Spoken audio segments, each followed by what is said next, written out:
Hola, en la clase de hoy vamos a comenzar la unidad 4. La unidad 4 se trata sobre motores de combustión interna y nos vamos a basar en el conocimiento que ya adquirimos en Ingeniería en la Industria Automotriz 1. En Automotriz 1 comenzamos hablando de los distintos tipos de motores y de los pasos que tiene cada uno de los ciclos, en particular el Otto y el diésel. De eso se va a tratar esta clase, pero vamos a ir más a fondo incorporando algunos conceptos de termodinámica y tratando de ver las diferencias que hay en cuanto a los ciclos respecto del Otto y el diésel y también en cada uno la diferencia entre el ciclo teórico y el ciclo real. Comencemos con el ciclo teórico del motor Otto de 4 tiempos. El ciclo teórico va a diferir del real. ¿Sí? En este vamos a suponer que cada fase del ciclo teórico se desarrolla en condiciones ideales. Ahora cuando veamos el gráfico vamos a ver cuáles son cada una de esas condiciones. Por lo tanto se va a desarrollar el máximo trabajo, es decir, que se le va a extraer al combustible la máxima cantidad de energía posible para este ciclo. ¿De qué me sirve analizar un ciclo teórico y por lo tanto distinto al real? Si nosotros logramos comprender el funcionamiento de este ciclo teórico, vamos a poder introducir todas las mejoras que tiendan a que el ciclo real se parezca lo más posible al teórico para de esta manera maximizar el trabajo obtenido del ciclo y por lo tanto el rendimiento del mismo. En este esquema podemos ver eh, algo muy típico de la termodinámica, en donde nosotros vamos a tomar energía de un foco caliente, que en este caso van a ser los gases de la combustión. Parte de ese calor se va a ir hacia un foco frío, que va a ser el ambiente, pero la diferencia entre Q1 y Q2 va a ser el trabajo que vamos a poder aprovechar. Siempre va a tener que existir un Q2, una cantidad de calor que no vamos a poder transformar en trabajo. De eso se trata un poco los principios de la termodinámica. Para poder entender mejor las evoluciones en el gráfico de presión y volumen que tienen los gases adentro del ciclo, es necesario entender los distintos tipos de evoluciones termodinámicas que sufren estos gases. Este tema se ve también en Física 2 y yo sé que varios de ustedes ya lo han visto porque están cursando Física 2 o ya la han cursado. De todas maneras, también en este curso se tiene en cuenta de que haya alumnos que no hayan cursado ni estén cursando Física 2. eh, por eso vamos a tratar de explicar este tema y le vamos a dar todo el soporte necesario para que lo comprendan bien. Tenemos este primer tipo de evolución, ¿sí? En el gráfico presión y volumen, que es una evolución del punto A al punto B, en donde cambia la presión, aumenta en este caso, ¿sí? Pero el volumen se mantiene constante. A esta evolución la llamamos isocora. Esta evolución la vamos a tener, por ejemplo, en el momento de la combustión.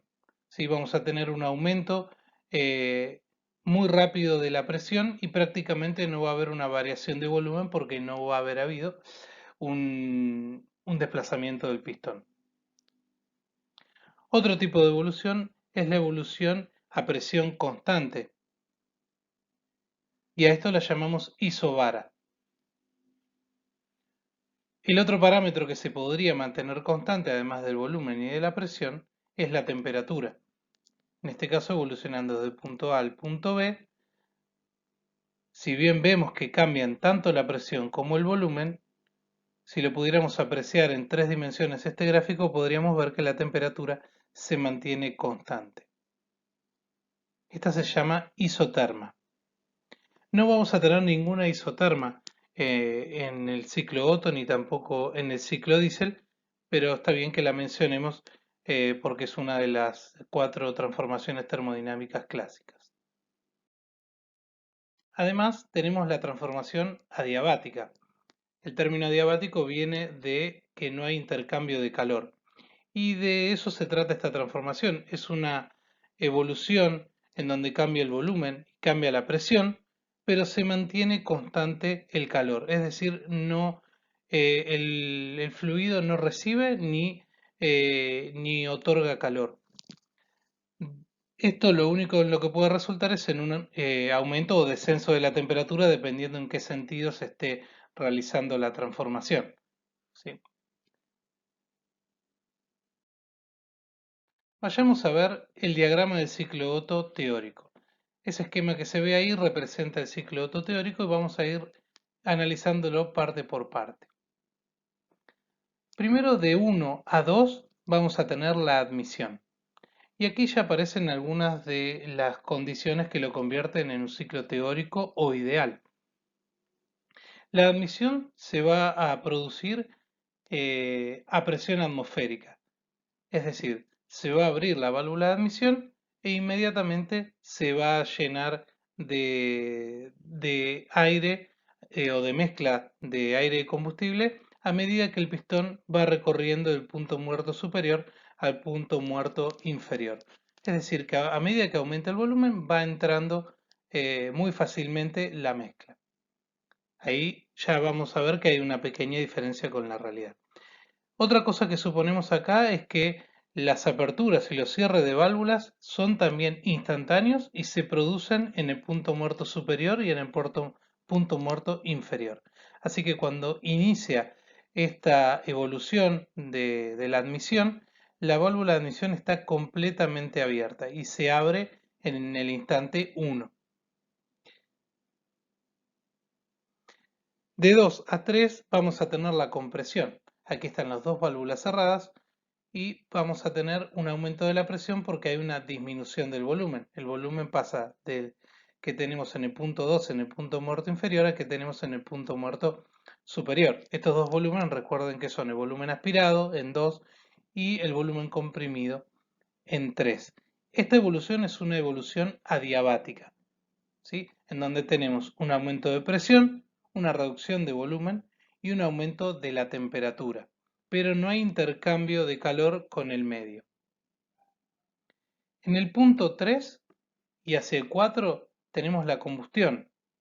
Si nosotros pensamos que el pistón está constantemente moviéndose y esta evolución se da a volumen constante, lo que tenemos que suponer es que esta evolución de 3 a 4 no solo que es una isocora, sino que además se da instantáneamente, ¿sí? Porque para que algo suceda a volumen constante tiene que suceder en un tiempo que tiende a cero. Aquí es donde se introduce el calor, ¿sí? El calor 1. Es el calor que libera el combustible. Y es el gran aporte de energía que tenemos durante el ciclo. Una vez finalizada la combustión, el pistón va del punto muerto superior al inferior durante la expansión. Aquí también tenemos una adiabática. Lo que pasa es que recorre un camino a una presión mucho más alta, ¿sí? De hecho, cuando termina esta evolución adiabática, llegamos al punto 5 en el punto muerto inferior, y aquí es donde instantáneamente se abre la válvula de escape. Y de 5 a 2 tenemos lo que sería el principio de escape, porque por los conductos de escape el fluido se va a ir a presión atmosférica, siendo esta otra de las condiciones del ciclo teórico. Pero para eso primero tiene que bajar su presión y por eso pasa instantáneamente de 5 a 2. ¿Sí? Cuando se abre la válvula de escape, el fluido inmediatamente se va y se va en la cantidad necesaria para poder, para que lo que quede ocupe el volumen necesario a la presión atmosférica.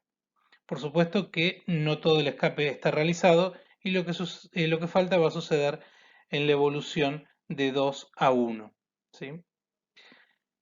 Que es la expulsión de los gases. Esta expulsión de los gases se hace, como sabemos, con la válvula de escape abierta y en el ciclo teórico se va a dar a presión constante y a presión atmosférica, por supuesto. El área encerrada adentro de la curva es lo que denominamos el trabajo que me otorga el ciclo, ¿sí? Es importante que veamos que el sentido en el que recorre el fluido alrededor de este área. Si le prestamos atención, ese área está encerrada por un ciclo que lo está recorriendo en sentido horario. Cuando tenemos un ciclo que recorre en sentido horario, el área adentro va a ser un trabajo positivo. Si lo estuviera recorriendo al revés, ese trabajo va a ser negativo, es decir, le voy a tener que entregar yo energía al ciclo para que funcione. Pero en este caso, todo ese área encerrada es trabajo que el ciclo me va a entregar en forma de energía mecánica, si yo lo puedo aprovechar. Como vimos también en Automotriz 1, tenemos el rendimiento térmico del motor, en particular del ciclo, ¿sí? Que va a estar determinado, además de, como vimos antes, por Q1, Q2 y el trabajo, va a estar también de alguna manera determinado, como van a ver más adelante en termodinámica, por la relación de compresión. A medida que aumente la relación de compresión, pueden hacer la cuenta, este número se va a hacer cada vez más grande. Ese valor gamma que está en el valor gamma que aparece ahí en la fórmula, ¿sí? En el exponente, es un valor que se denomina coeficiente de modificación de gases y para cada ciclo tiene un valor distinto. En el caso del ciclo Otto es 1,33. Si pasamos al diésel teórico, vamos a encontrar algunas diferencias. Primero, vamos a ver que las evoluciones de 1 a 2, es decir, en la admisión, desde el punto de vista del diagrama de presión y volumen, es exactamente igual. Luego viene la compresión y también la evolución de 2 a 3 es exactamente igual. La diferencia está en que en 3, que es donde se inicia la combustión, ya no sucede más de manera instantánea y por lo tanto a volumen constante. El ciclo diésel teórico se caracteriza por una combustión isobara, es decir, a presión constante. Se va inyectando combustible de forma tal que la presión se mantiene constante. A pesar de que el pistón está realizando una expansión, el aumento de presión por la combustión lo compensa y eso hace que la presión se mantenga constante. Se imaginen que esto en la realidad sería muy difícil de lograr, pero es a lo que apunta este ciclo teórico, que se entrega la energía e ingresa al ciclo con la presión constante. Luego, una vez que finalizó la combustión, sí ya aparece una evolución adiabática debido a la expansión que se da por el aumento de volumen adentro del cilindro. Finalmente nos sucede lo mismo, terminamos en el punto muerto inferior con una presión superior a la atmosférica, se abre la válvula instantáneamente, de forma también instantánea cae la presión y luego en el barrido pasamos de 2 a 1 también a presión atmosférica.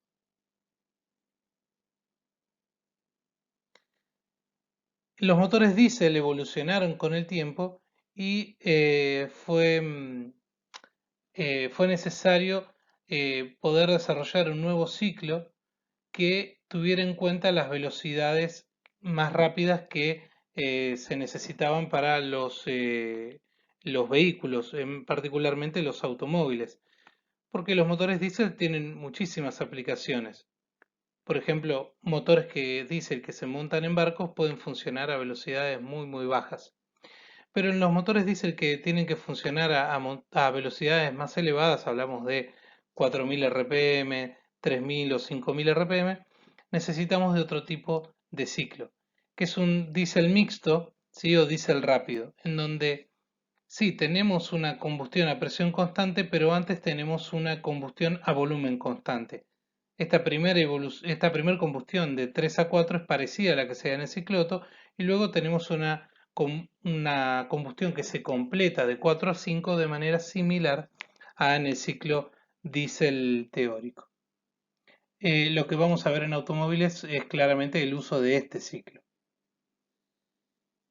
Para el ciclo diésel el coeficiente de modificación de gases es igual a 1,4. Para poder llegar de los ciclos teóricos o ideales a los ciclos reales, vamos a ir viendo poco a poco cuáles son las diferencias, ¿sí? Que en algún caso van a estar dadas por el combustible, en otros casos van a estar dadas por características mecánicas, en otros casos por fenómenos que nos terminan conveniendo y los usamos a nuestro favor. Primero comencemos con el avance de encendido.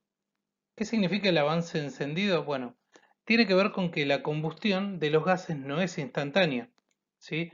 La mezcla de aire y combustible en el ciclo Otto, por ejemplo, se encuentra distribuida en toda la cámara de combustión y sin embargo la combustión inicia por un solo lugar, que es la bujía. Hasta que se termina de quemar todo el combustible, necesitamos que el frente de llama avance y eso se da a una determinada velocidad. Sí, es muy rápida, pero no es instantánea. Y nosotros habíamos planteado en el ciclo teórico que era instantánea. Así que aquí tenemos una primera diferencia, ¿sí? Por lo tanto, el encendido tiene que iniciarse antes del punto muerto superior. Si yo lo iniciara exactamente en el punto muerto superior, lo que voy a tener es un aumento de presión paulatino durante la expansión que va a hacer que no pueda sacarle todo el trabajo que yo quiero al combustible. Necesito que ese aumento de presión comience antes, ¿sí? Es verdad que voy a aumentar más la presión durante el final de la compresión, pero esa pérdida que voy a tener porque el final de la compresión le va a costar un poco más al motor, lo voy a terminar ganando durante la expansión, ¿sí? Es una manta corta, una relación de compromiso y en función de cada situación en la que esté el motor va a haber un avance de encendido óptimo. ¿Qué pasa si yo realizo un avance de encendido excesivo? Es decir, enciendo demasiado antes el combustible. Bueno, puedo llegar a tener un aumento de presión tan elevado que haga que se generen focos de encendido en distintas partes de la cámara de combustión y que cuando esos frentes de llama choquen van a generar vibraciones muy fuertes que pueden dañar principalmente el pistón. Eso es lo que se está mostrando ahí en el gráfico con la curva azul. Necesitamos que eso no suceda. Y también al mismo tiempo, sin que suceda eso, necesitamos obtener el mayor trabajo posible del ciclo. ¿Cuánto antes? Bueno, cuanto antes tiene que suceder esto, lo suficiente como para que yo pueda sacarle toda la energía suficiente al ciclo sin tener este fenómeno de autoencendido que me pueda dañar. ¿Y de qué depende?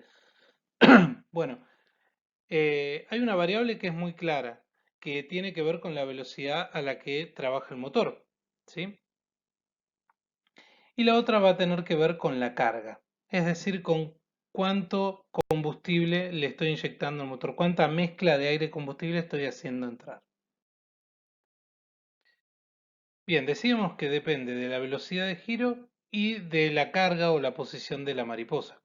Entonces, podemos construir un gráfico de superficie, lo que comúnmente se denomina mapeo, ¿sí? Porque necesitamos que esta variable cambie en función de estas otras dos. Primero, ¿por qué la velocidad de giro? Bueno, porque a medida que aumenta la velocidad a la que gira el motor, yo voy a necesitar que el encendido suceda cada vez un momento antes. ¿Por qué? Porque la velocidad a la que se quema el combustible sigue siendo la misma. Sin embargo, el motor va a estar girando más rápido y todo el ciclo va a suceder en menos tiempo. Entonces, si sucede en menos tiempo, voy a tener que cada vez avanzarlo más y que la combustión se inicie antes. También va a depender del nivel de carga porque el nivel de carga con el que yo trabaje va a establecerme de alguna manera el límite para que no tenga autoencendido, ¿sí? El autoencendido va a ser muy sensible al nivel de carga, por lo tanto, en el mapeo del avance tengo que incluirlo. ¿Qué sucedería si utilizo un combustible alternativo? Bueno, les dejo planteada esta duda para cuando tengamos la discusión el martes. Veamos qué sucede en un motor diésel respecto del avance. Bueno, aquí no se va a encender una chispa porque el motor diésel trabaja de manera distinta. Ustedes recordarán que el motor diésel tiene un encendido por compresión, ¿sí? El motor se encuentra trabajando con el aire a una temperatura tan elevada, fruto de esa compresión, que cuando inyecto el combustible, el mismo se va a encender automáticamente por la temperatura que encuentra en el aire. Primero voy a tener una primera etapa de compresión donde solo hay aire y antes de llegar a punto muerto superior va a comenzar la inyección, porque aquí también necesito que la combustión empiece a suceder antes, por razones similares a las que tenemos en el Otto. Voy a comenzar la inyección. Ahora, primero lo que va a suceder es que va a pasar un tiempo en el cual, por más que yo esté inyectando, la combustión no se inicia, ¿sí? Porque no es que inyecto e inmediatamente se enciende. Bueno, hay un pequeño retardo y ese retardo es el que tenemos ahí marcado por el número 1, ¿sí? Y en B recién comienza la combustión. Y luego, encima, tampoco tengo un aumento instantáneo de la combustión, hay un pequeño retardo de encendido. Entonces aquí necesitamos claramente inyectar antes el combustible de que lleguemos al punto muerto superior, ¿sí? Y a eso, en vez de llamarlo avance de encendido, lo llamamos el avance de inyección. Visto ya el avance de encendido y de inyección, veamos qué es lo que sucede con las válvulas de admisión y de escape. En el ciclo teórico o ideal habíamos supuesto dos cosas. Una, que se abrían y se cerraban en los puntos muertos superior e inferior, de acuerdo a lo que requería el ciclo. Pero no solo eso, sino que se abrían instantáneamente. Ahí vamos a tener una gran diferencia porque las válvulas tienen masa y por lo tanto no se pueden abrir instantáneamente porque requeriría de una fuerza muy fuerte la que le tengo que aplicar y no la resistirían. Entonces necesito poder abrirlas en un determinado tiempo y darle una determinada aceleración que pueda permitir que tengan una vida útil. Por eso siempre se va a trabajar con las válvulas para que tengan la menor masa posible para poder aumentar la velocidad a la que se abren y la que se cierran. Pero nunca va a ser instantáneamente. Además de que no las podemos abrir instantáneamente, también tenemos que pensar que los fluidos con los que nos manejamos adentro del cilindro tienen una cierta inercia y necesito acelerarlos y desacelerarlos y eso va a llevar tiempo. Entonces, estos fenómenos van a hacer que no siempre abrirlas en el punto muerto superior e inferior me den el intercambio de gases más eficiente. Recordemos que el intercambio de gases se puede medir con el rendimiento volumétrico, que es la cantidad de masa que realmente entró, la masa de aire que entró respecto a la que hubiera entrado con la presión atmosférica, ¿sí? La teórica. Veamos lo que sucede durante la admisión o la aspiración. La válvula cuando se abre realmente no se abre en el punto muerto superior, sino que se abre un poco antes. Y a eso lo llamamos el avance de apertura de admisión, porque hacemos que la apertura de la válvula de admisión suceda un poco antes. ¿Cuánto? De 0 a 15 grados. Y esto se hace para aprovechar los gases, la velocidad de salida de los gases de escape. Recordemos que la admisión viene justo después del escape. Cuando los gases de escape están saliendo, esa inercia hace que si yo abro la válvula de admisión durante el final del ciclo de escape, eh, la inercia de los gases de escape me hagan ingresar con más facilidad el aire o la mezcla a través de la válvula de admisión, ¿sí? De manera tal que además, si yo la empiezo a abrir antes, cuando el pistón comienza a bajar, la válvula está abierta casi al 100%, que es algo que yo quisiera que suceda. ¿Qué va a pasar con el cierre de la admisión? Bueno, la válvula de admisión debería cerrarse en el punto muerto inferior. Imagínense que durante todo el ciclo de admisión los gases van entrando y toda esa columna de aire que se va moviendo va logrando cierta inercia. Si yo llego al punto muerto inferior y empiezo a subir, todavía esa compresión no logra ser tal que me frene la entrada de gases. Si yo hubiera cerrado la válvula en el punto muerto superior, me hubiera perdido de que haya gases que todavía sigan entrando. Y a mí me favorece que los gases sigan entrando. Así que lo que voy a hacer es dejarla un tiempito más abierta y voy a retrasar su cierre. ¿Sí? Este es un valor que suele ser un poquito más importante, de 40 a 60 grados.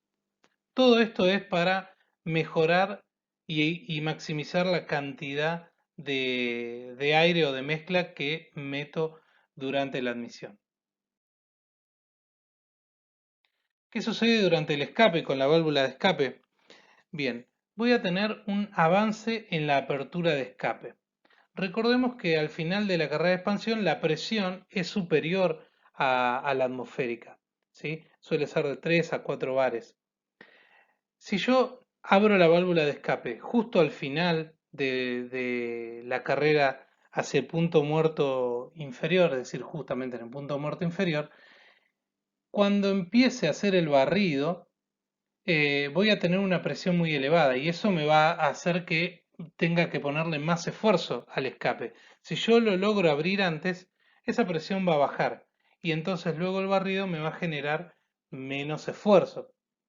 Pero es verdad, algunos estarán pensando que bueno, estoy abriendo la válvula antes y esa presión elevada era la que me estaba permitiendo obtener trabajo mecánico. Sí, voy a sacrificar parte del trabajo mecánico para que después no tenga que poner tanto trabajo mecánico durante el ciclo de escape. Entonces tengo que buscar el balance óptimo en el avance de apertura de escape para que logre perder lo menos posible. ¿Y luego qué sucede al final? Bueno, el final de la carrera de escape debería darse en el punto muerto superior. Resulta que la inercia de los gases que, que tengo hace que, por más que yo mantenga la válvula de escape abierta y por más que el cilindro ya empiece a bajar nuevamente durante la admisión, hay gases que siguen saliendo. Y además estoy ayudando a que a generar un vacío tal que tenga una mayor facilidad en la admisión para el ciclo siguiente. Así que me conviene dejar abierta la válvula de escape y esto se conoce como el retraso de cierre de escape. De forma tal que hay un tiempo en el que la válvula de escape está abierta y la válvula de admisión también. A esto se lo conoce como cruce de válvula, porque las dos coinciden abiertas. Esto sucede tanto al final de la carrera de escape como al principio de la carrera de admisión. Este cruce de válvulas tiene un valor óptimo que depende del régimen al que el motor desarrolla su máxima potencia y es una de las variables que se va a utilizar en la distribución para poner a punto el motor. Es decir que de acuerdo al régimen que tenga el motor voy a tener un valor de cruce de válvulas que va a diferir porque como va a trabajar a distinta velocidad las necesidades de respiración entre comillas del motor van a ser diferentes. Su valor también se va a ver afectado con la incorporación o la modificación de la sobrealimentación o de la admisión variable, porque estos dos factores van a modificarme la forma en la que respira el motor y por lo tanto también el cruce de válvulas. Ahí estamos viendo un diagrama polar en donde podemos ver los cuatro ciclos juntos. Vemos también los desfasajes en donde no coinciden con el punto muerto superior e inferior los inicios de admisión y cierre de escape. Y ahí vamos a poder visualizar cuál es el cruce de válvulas. Que lo tenemos ahí, es todo ese ángulo. Es el ángulo en donde que está comprendido por el avance de apertura de admisión, es decir, el tiempo antes que abre la válvula de admisión, y el tiempo más tarde en el que cierra el escape, el retraso de cierre de escape. A la suma de esos dos ángulos la conocemos como el cruce de válvulas. Bien, ahora pongamos todas estas diferencias que vimos adentro del ciclo real para poder tratar de entender eh, cómo este esquema, que es tan diferente en forma al teórico, tiene esas diferencias a partir de todo lo que estuvimos viendo recién. Analicemos primero la admisión, ¿sí? El camino que va de 1 a 2. Lo primero que estamos viendo aquí es que se va a dar a una presión menor a la atmosférica. ¿Por qué? Por las pérdidas de cargas que tenemos en el conducto de admisión. ¿Sí? Vamos a tener cambios de dirección en todo el camino de fluido. Pensemos que tenemos también un filtro de aire y el pistón, cuando está yendo hacia abajo, va a tener que hacerle fuerza a toda esa columna de aire para poder hacerla ingresar. Entonces eso se manifiesta como una, una presión inferior a la atmosférica, ¿sí? Luego vamos a tener una compresión. La compresión teníamos la condición de que fuera adiabática en el ciclo ideal. Bueno, en la realidad no es adiabática porque a medida que va aumentando la presión y la temperatura, se va dando una transferencia de calor hacia las paredes, ¿sí? ¿Qué tenemos atrás de las paredes del cilindro? El circuito de refrigeración. Entonces hay una transferencia de calor de el aire o la mezcla que va elevando su temperatura a el agua del sistema de refrigeración. Por lo tanto, no cumple con las condiciones de una evolución adiabática. Ni de casualidad es un isoterma, ¿no? Porque tenemos claramente un aumento de temperatura, es mucho más parecido a una diabática, pero realmente no lo es del todo. Es una curva parecida a una diabática, pero con otro coeficiente en su forma matemática, ¿sí? El encendido, además, como vimos recién en el avance de encendido, se produce en el punto 3, que es antes de llegar al punto muerto superior. Así que aquí tenemos otra diferencia y vamos a ver un cambio en la curva importante porque recordemos que empieza a aumentar la presión, ¿sí? ¿Por qué? Culpa de esta combustión. Vamos a ver que la combustión tampoco termina en el punto muerto superior, sino que termina un poquito después, porque de vuelta no es instantánea y entonces esa presión 3, que sería la más alta del ciclo, es inferior a la que vamos a tener en el ciclo teórico.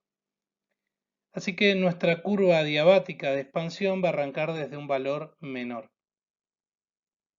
Y esta curva que recién le dije adiabática por error, tampoco lo es, porque de vuelta tenemos transferencia de calor hacia las paredes del cilindro. Incluso más aquí porque la temperatura dentro del cilindro es aún mayor, así que se va a transmitir más calor todavía. Recordemos que tenemos un avance de apertura de escape, y esto se debía a lo que se puede ver claramente aquí en el ciclo. Si necesitamos que la presión cuando lleguemos al punto muerto inferior sea lo más baja posible. Así que se va a abrir en 5, ¿sí? Y aquí vamos a tener una disminución de presión, pero no es un isocora, no hay una disminución instantánea de la presión. Y luego tenemos la expulsión de gases desde 6 hasta 1. Como los gases también hay que empujarlos para que salga, esta vez la presión va a ser un poquito superior a la atmosférica, ¿sí? No va a ser tan fácil sacarlos de adentro del cilindro. Entonces fíjense que ya no tengo una sola región, sino que ahora tengo dos áreas. Una que antes no existía porque las líneas de expulsión de gases y de admisión de gases se superponían, pero ahora ya no se superponen más y me describen esa región que vemos abajo.